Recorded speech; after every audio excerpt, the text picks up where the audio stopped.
د نن ورځې تازه او مهم خبر. اسلامي امارات د نجونو ښوونځیو پرانیستلو په تړاو یو ډیر مهم خبر اعلان کړ. سلام، وخت بخیر.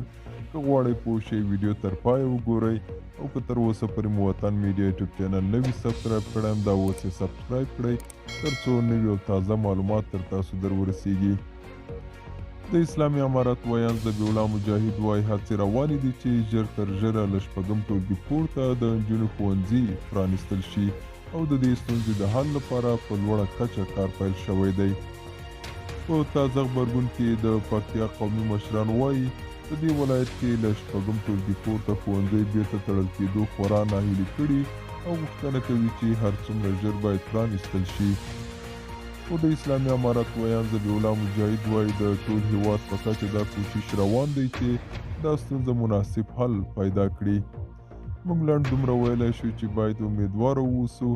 انشاءالله د دې لپاره کار روان دی. خدای مهربانه دی چې هغه ټولې ستونزې رفع او دغه نیمګړتیاوې پوره شي.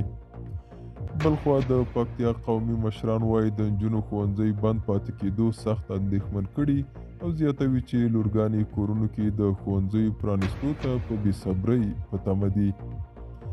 پکتیا کې قومي مشر حاجي اول خان وایي ټولې نجونې په کور کې مایوسه دي، خلک هم مایوسه دي. علم او تعلیم ضرورت دی. د اسلامي په چوکاټ کې علیحده مکتبونه دې ورته جوړ شي. ښځې دې هم تعلیم وکړي او نران دې هم تعلیم وکړي.